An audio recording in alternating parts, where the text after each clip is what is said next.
Hello दोस्तों, नमस्कार। स्वागत है आपका क्लासरूम प्रेप यूट्यूब चैनल पर। तो आज की ये क्लास एक ऐसी मास्टर क्लास है जहां इसरो की पूरी टाइमलाइन, उनके रॉकेट्स की तकनीक और उनके फ्यूचर मिशंस को हम एक डीप डाइव करके समझेंगे, मतलब एक कहानी की तरह। एग्जैक्टली और देखिए जो कॉम्पिटिटिव एग्जाम्स की तैयारी कर रहे हैं, चाहे एसएससी हो, यूपीएससी, बैंक या रेलवे, हाँ, उन सभी कैंडिडेट्स के लिए ये सेशन बहुत जरूरी है। क्योंकि अब एग्जाम्स में ना सिर्फ डेट्स नहीं पूछते। राइट। अब वो डायरेक्ट फैक्ट्स की जगह कॉन्सेप्ट्स पूछते हैं। तो चलिए इस मास्टर क्लास को शुरू करते हैं अपनी पहली स्लाइड से। एग्जाम में अक्सर इसरो की हायरार्की पूछी जाती है और यहाँ लोग बहुत गलती करते हैं। हाँ, क्योंकि लोगों को लगता है कि इसरो किसी आम मंत्रालय या मिनिस्ट्री के अंडर आता होगा। राइट, पर ऐसा नहीं है। ये सीधे अंतरिक्ष विभाग यानी डिपार्टमेंट ऑफ स्पेस के अंडर आता है और ये विभाग किसी और को नहीं, सीधे प्राइम मिनिस्टर को रिपोर्ट करता है। बीच में कोई रेड टेप नहीं है। और इसका एक बहुत बड़ा रीजन है। देखिए, स्पेस रिसर्च एक हाईली स्ट्रेटेजिक फील्ड है, तो डायरेक्ट पीएम को रिपोर्ट करना डिसीजंस को फास्ट बनाता है। इस स्ट्रक्चर की शुरुआत 1962 में हुई थी, जब डॉक्टर विक्रम साराभाई ने इसकी नींव रखी थी, है ना, जिन्हें भारतीय अंतरिक्ष कार्यक्रम का जनक भी कहते हैं। सही कहा। उन्होंने और पंडित जवाहरलाल नेहरू ने मिलकर पहले इनकोस्पार बनाया था। फिर 15 अगस्त 1969 को इसका नाम बदलकर इसरो कर दिया गया, जिसका हेडक्वार्टर्स बेंगलुरु में है। और अभी जो प्रेजेंट चेयरमैन है वो डॉक्टर वी नारायणन है। राइट। अब अगर हम अपने शुरुआती कदमों पर आएं, स्लाइड 2 की तरफ बढ़ते हुए, हमारा पहला सैटेलाइट आर्यभट्टा था जो 1975 में आया। पर इसमें कैच है ना। हाँ, कैच ये है कि सैटेलाइट तो हमारा अपना था, पर उसे अंतरिक्ष में भेजने के लिए रॉकेट हमारा नहीं था। उस टाइम हमारे पास इतनी एडवांस टेक्नोलॉजी कहाँ थी, तो हमें यूएसएसआर यानी सोवियत यूनियन की मदद लेनी पड़ी। मतलब अगर इसको थोड़ा आसान भाषा में समझें तो 1975 में यूएसएसआर हमारे लिए उस साइकिल के सपोर्ट व्हील्स की तरह था जो बचपन में लगाए जाते हैं। क्या बढ़िया एग्जाम्पल दिया आपने। बिल्कुल वैसा ही था। लेकिन इसरो की असली ताकत ये थी कि उन्होंने बहुत जल्दी वो सपोर्ट व्हील्स निकाल दिए। हाँ, सिर्फ 5 साल बाद 1980 में हमने रोहिणी RS-1 लॉन्च किया और ये इसलिए ऐतिहासिक था क्योंकि यह हमारे खुद के बनाए हुए रॉकेट SLV-3 से लॉन्च हुआ था। मतलब हमने अपनी साइकिल खुद चलानी सीख ली थी। एग्जैक्टली। और उसके तुरंत बाद 1981 में हमारा पहला संचार यानी कम्युनिकेशन सैटेलाइट एप्पल लॉन्च हुआ। तो स्टूडेंट्स अपनी नोटबुक निकाल लीजिए, क्योंकि इसकी एक बहुत आसान ट्रिक है। ARA यानी आर्यभट्टा, रोहिणी और एप्पल, डायरेक्ट सीक्वेंस मैच करने का सवाल आता है पेपर में। और अगर हम इसको एक बिगर पिक्चर में देखें तो ये जो SLV-3 रॉकेट बना था, ये भारत के लिए एक असली गेम चेंजर था। क्योंकि अंतरिक्ष में दूसरे देशों पर निर्भरता खत्म करना ही हमारी असली आजादी थी। बिल्कुल। और इसी आजादी के सफर में 1984 में एक और बड़ा पल आया। राकेश शर्मा पहले भारतीय अंतरिक्ष यात्री बने जी। वो सोवियत यूनियन के सोयूज T-11 मिशन से गए थे। और उनका वो फेमस डायलॉग, सारे जहां से अच्छा, ये तो बचपन से जीके की किताबों में पढ़ते आ रहे हैं हम लोग। बिल्कुल। लेकिन देखिए, रॉकेट्स बनाना अपनी जगह है। अक्सर एक बहुत बेसिक सवाल उठता है जो मेंस एग्जाम्स के एसेज में भी आता है। आप पुशबैक की बात कर रहे हैं ना, कि जब देश में करीबी हो तो अंतरिक्ष में करोड़ों रुपए क्यों उड़ाए जा रहे हैं। हाँ, एग्जैक्टली यही सवाल लोग पूछते हैं कि इसका आम जनता को तुरंत क्या फायदा मिलता है। तो स्लाइड नंबर 3 इसी का जवाब है। इसरो का मिशन सिर्फ चांद तारों पर जाना नहीं था। तो मतलब इसका कोई सोशल इम्पैक्ट था। बहुत बड़ा इम्पैक्ट था। देखिए, EDUSAT का नाम सुना होगा आपने, जो 2004 में आया था। ये पूरी दुनिया का पहला ऐसा सैटेलाइट था जो कम्प्लीटली एजुकेशन को समर्पित था। ओह वेट, मतलब डिस्टेंस लर्निंग और स्मार्ट क्लासेस के लिए। हाँ, उन पहाड़ी और दूर दराज गाँव में जहाँ अच्छे स्कूल्स या टीचर्स का पहुँचना मुश्किल था, वहाँ EDUSAT ने डायरेक्ट आसमान से एजुकेशन बीम की। ये तो सच में एक रेवोल्यूशन था। और मौसम वाला एंगल भी तो है। कल्पना 1 के बारे में काफी पूछा जाता है। बिल्कुल। कल्पना 1 जो 2002-2003 में लॉन्च हुआ, ये हमारा पहला मीटेरोलॉजिकल यानी मौसम उपग्रह था। इसका पुराना नाम METSAT-1 था, जिसे बाद में महान अंतरिक्ष यात्री कल्पना चावला जी के सम्मान में बदल दिया गया, है ना? सही कहा। और इन वेदर सैटेलाइट्स ने लाखों जानें बचाई हैं। पहले जब तटीय इलाकों में साइक्लोन्स आते थे तो पता ही नहीं चलता था।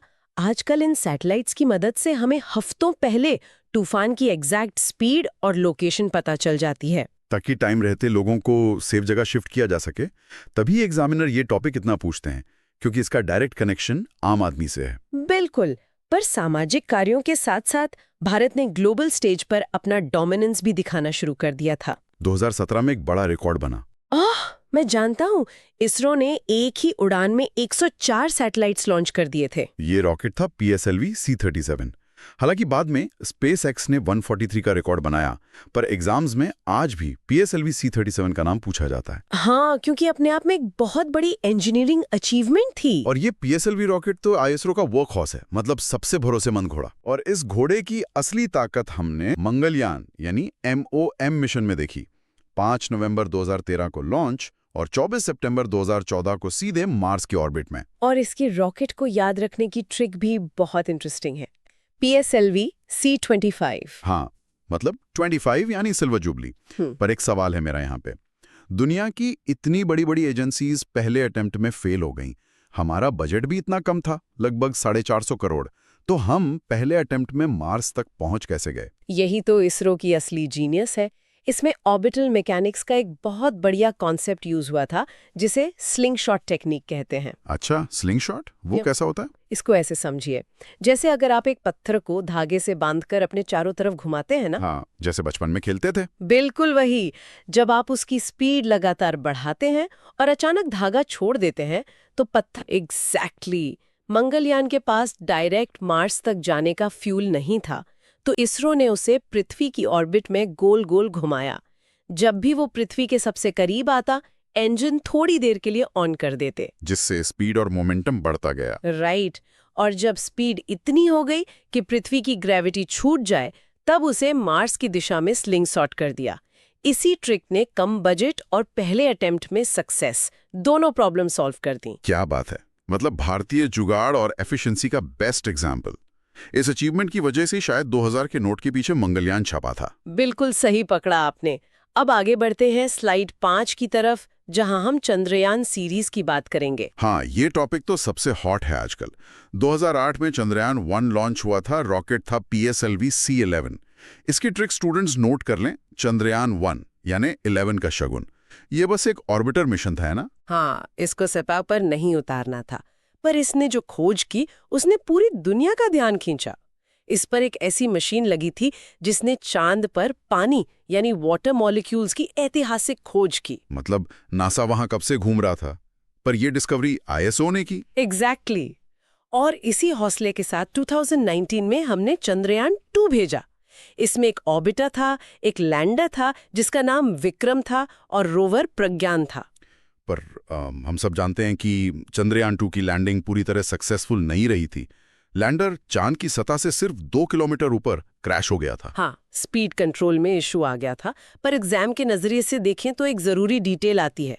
जहां वो क्रैश हुआ, उस साइट को क्या नाम दिया गया है? उस साइट को तिरंगा पॉइंट कहते हैं।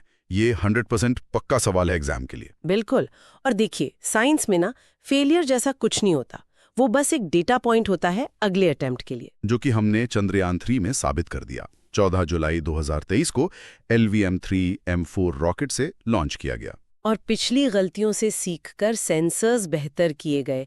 फिर 23 अगस्त को भारत ने चांद के सदर्न पोल यानी दक्षिणी ध्रुव पर सॉफ्ट लैंडिंग करके इतिहास रच दिया। दुनिया के चौथे देश बने हम सॉफ्ट लैंडिंग में, पर साउथ पोल पर उतरने वाले पहले। और इस लैंडिंग साइट को नाम दिया गया Shiv Shakti point. Right. Students को ध्यान रखना है, तिरंगा पॉइंट क्रैश साइट है और Shiv Shakti point successful landing site है। और 23 अगस्त को अब हम नेशनल स्पेस डे मनाते हैं। पर मेरा एक छोटा सा पुशबैक है यहाँ। ये सारी स्पेस एजेंसी आजकल इस साउथ पोल के पीछे क्यों पड़ी है? मतलब ऐसा क्या मिल गया है वहाँ जो इक्वेटर पर नहीं है? बहुत ही लॉजिकल सवाल है। देखिए, चांद का जो दक्षिणी ध्रुव है ना, वो बहुत ही खतरनाक इलाका है। वहाँ बेहद गहरे क्रेटर्स यानी गड्ढे हैं। अच्छा। और वहाँ धूप नहीं जाती। एग्जैक्टली। चांद का झुकाव ऐसा है कि इन गड्ढों के अंदर अरबों सालों से सूरज की रोशनी नहीं पहुंची है। टेम्परेचर वहाँ -230 डिग्री तक चला जाता है। बाप रे, तो इसका मतलब वहाँ पे बर्फ जमा हो सकती है? सही पकड़ा आपने। परमानेंटली शैडोड रीजन्स में पानी बर्फ की फॉर्म में है। और अंतरिक्ष में पानी का मतलब सिर्फ पीना नहीं होता। पानी यानी H2O। H2O को तोड़कर हाइड्रोजन और ऑक्सीजन बनेगा, जो कि आगे जाके रॉकेट का फ्यूल बन सकता है। तो अगर हम वहां अपनी बेस बना लें तो आगे मार्स या डीप स्पेस जाने के लिए हमें धरती से फ्यूल नहीं ले जाना पड़ेगा। वहीं से रिफ्यूल कर लेंगे। मतलब हम चांद पर गैस स्टेशन बनाने की बुनियाद रख रहे हैं। क्या कॉन्सेप्ट है। चलिए अब स्लाइड 8 पर चलते हैं। चांद और मंगल के अलावा इसरो के डीप स्पेस मिशंस भी तो हैं। बिल्कुल। 2023 में ही आदित्य L1 लॉन्च हुआ था PSLV C57 रॉकेट के जरिए। यह भारत का पहला सूर्य मिशन है जो कोरोना और सोलर फ्लेयर्स की स्टडी करेगा। पर L1 पॉइंट ही क्यों? इसमें यह सवाल आता है ना कि किसी और जगह से सूरज को क्यों नहीं देख सकते? 15 लाख किलोमीटर दूर क्यों भेजा? इसके पीछे ग्रेविटी बैलेंस का कॉन्सेप्ट है। L1 यानी लैग्रांज पॉइंट 1, अंतरिक्ष में ये कुछ ऐसी खास जगह होती हैं जहां पृथ्वी और सूर्य दोनों का गुरुत्वाकर्षण एक दूसरे को बैलेंस कर देता है। यानी सैटेलाइट वहां एक तरह से पार्क हो जाता है। हाँ, वहां रहने के लिए सैटेलाइट को बहुत कम फ्यूल लगता है। और सबसे बड़ा फायदा ये है कि L1 पॉइंट पर कभी ग्रहण यानी इक्लिप्स नहीं लगता। आप सूरज को 24 आवर्स कंटिन्यूअसली ऑब्जर्व कर सकते हैं बिना किसी रुकावट के। बहुत बढ़िया। अब देखिए अगले स्लाइड पर आते हैं, जो 1 जनवरी 2024 की एक और मैसिव अचीवमेंट है। एक्सपोसैट PSLV C58 रॉकेट से लॉन्च हुआ। हाँ, ये एक्स-रे पोलैरिमीटर सैटेलाइट है और नासा के बाद दुनिया में भारत सिर्फ दूसरा देश है जिसने ऐसा मिशन भेजा है ब्लैक होल्स और न्यूट्रॉन स्टार्स को स्टडी करने के लिए। लेकिन एक मिनट, मैं बचपन से पढ़ रहा हूं कि ब्लैक होल की ग्रेविटी इतनी ज्यादा होती है कि लाइट भी बाहर नहीं निकल सकती, तो एक्सरेज कैसे डिटेक्ट हो रही हैं? ये डाउट आना बिल्कुल नॉर्मल है। देखिए, एक्सपोसैट ब्लैक होल के अंदर नहीं झांक रहा है। जब कोई तारा ब्लैक होल के पास आता है ना, तो ब्लैक होल उस तारे की गैस को अपनी तरफ खींचता है। अच्छा, उसके इवेंट होराइजन के बाहर। हाँ, गैस बहुत तेजी से ब्लैक होल के चारों तरफ घूमने लगती है, एक डिस्क की तरह, जिसे एक्रीशन डिस्क कहते हैं। इस रगड़ और स्पीड की वजह से वो गैस इतनी ज्यादा गर्म हो जाती है कि वहां से इंटेंस एक्सरेज निकलती हैं। ओह, तो हमें नहीं एक्सरेज का पोलराइजेशन मैप रहे हैं। एग्जैक्टली। इससे हमें ब्लैक होल की मैग्नेटिक फील्ड और स्ट्रक्चर की ऐसी डिटेल्स मिलेंगी जो आज तक नहीं मिली थी। बहुत ही जबरदस्त। अब इसी साल एक जॉइंट प्रोजेक्ट भी आने वाला है। स्लाइड 12 के अकॉर्डिंग NISAR, इसरो और नासा का जॉइंट रेडार मिशन। हाँ, जो कि GSLV F-16 रॉकेट से लॉन्च होगा। NISAR यानी NASA ISRO synthetic aperture radar, ये डिजास्टर मैनेजमेंट का सुपर पावर टूल बनने वाला है। पर रेडार तो हम पहले भी यूज करते हैं, इसमें क्या अलग है? इसकी सिंथेटिक एपर्चर टेक्नोलॉजी इसे अलग बनाती है। नॉर्मल सैटेलाइट्स बादलों के आर पार नहीं देख सकते, लेकिन निसार को एक मैसिव एक्सरे फ्लैशलाइट की तरह समझिए। ये हर 12 दिन में पूरी पृथ्वी का एक सटीक 3D मैप बनाएगा। मतलब अगर बादल हों या बारिश हो रही हो तो भी? बिल्कुल, मिलीमीटर लेवल की एक्यूरेसी से पता चलेगा कि कहाँ पहाड़ खिसक रहा है, ग्लेशियर पिघल रहा है या भूकंप का प्रेशर बन रहा है। डिजास्टर आने से पहले ही वार्निंग मिल जाएगी। क्या बात है। तो दोस्तों, अब हम इस डीप डाइव के आखिरी हिस्से पर आते हैं, इसरो का फ्यूचर और उनके रॉकेट्स का डेवलपमेंट। और आगे आने वाले 15 सालों का प्लान देखकर तो लगता है कि एग्जाम का सिलेबस बहुत बढ़ने वाला है। हाँ, लग तो ऐसा ही रहा है। 2026 में गगनयान का अनमैन्ड मिशन जाएगा, जिसमें व्योम मित्रा नाम का ह्यूमनॉइड रोबोट होगा। और 2027 में हमारा पहला मैन्ड मिशन, जिसमें हम 3 भारतीय यात्रियों को 400 किलोमीटर ऊपर लो अर्थ ऑर्बिट में भेजेंगे। 4 पायलट सिलेक्ट भी हो चुके हैं, प्रशांत नायर, अंगद प्रताप, अजीत कृष्णन और शुभांशु शुक्ला। और इसके लिए जो रॉकेट यूज होगा वो है LVM-3, वही बाहुबली रॉकेट। और इस रॉकेट का सफर देखिए, हमने SLV-3 से शुरू किया, जो बस 40 किलो ले जा सकता था। फिर हमने लिक्विड ऑक्सीजन और हाइड्रोजन वाला मुश्किल क्रायोजेनिक इंजन बनाया, जिससे GSLV बना। उसके बाद हमारा सबसे भरोसेमंद PSLV आया। और अब हमारा LVM-3। अभी हाल ही में हमने अपना सबसे भारी सैटेलाइट CMS-03 इसी रॉकेट से लॉन्च किया है, जिसका वजन लगभग 4410 kg है। यानी हम खुद पर पूरी तरह निर्भर हो चुके हैं रॉकेट्स के मामले में। और फ्यूचर तो और हैरान करने वाला है। चंद्रयान 4 आएगा 2027-28 के आसपास, जो कि एक सैंपल रिटर्न मिशन होगा, चांद से मिट्टी वापस लाएगा। और चंद्रयान 5, जिसे लुपेक्स भी बोल रहे हैं, उसमें हम जापान की JAXA के साथ पार्टनरशिप कर रहे हैं। 2028 में शुक्रयान भी है वीनस के लिए। पर इन सबसे बड़ा टारगेट है बेयस, यानी भारतीय अंतरिक्ष स्टेशन। ये एक ऑर्बिटल आउटपोस्ट होगा, 2028 तक इसका पहला मॉड्यूल चला जाएगा और 2035 तक ये पूरी तरह ऑपरेशनल हो जाएगा। लेकिन मैम इस सब में खर्च बहुत आएगा ना? उसी खर्च को कम करने के लिए इसरो ने प्रोजेक्ट सूर्या बनाया है, जिसमें हम NGLV यानी नेक्स्ट जनरेशन लॉन्च व्हीकल बना रहे हैं।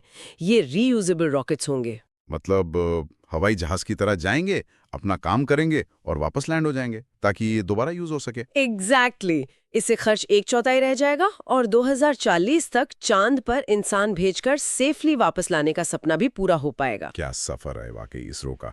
और दोस्तों, आज हमने विक्रम साराभाई के अर्ली विजन से लेकर आर्यभट्टा मंगलयान की स्लिंगशॉट ट्रिक, शिव शक्ति पॉइंट की लैंडिंग और अब रीयूजेबल रॉकेट्स के फ्यूचर तक सब कुछ डीपली समझा। और हमने लग्रांज पॉइंट के बैलेंस और एक्सरे पोलराइजेशन जैसे कॉन्सेप्ट्स भी डिकोड किए।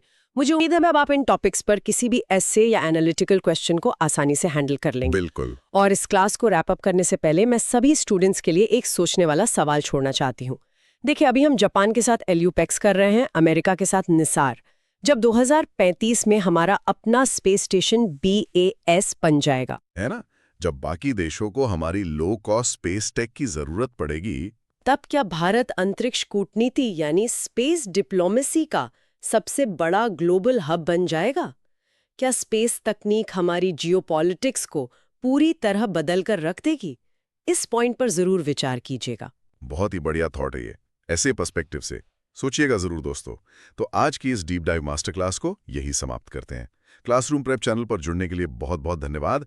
ऐसी ही नई चीजें लॉजिकली सीखने के लिए बने रहिए। हम जल्दी ही मिलेंगे एक नई डीप डाइव के साथ।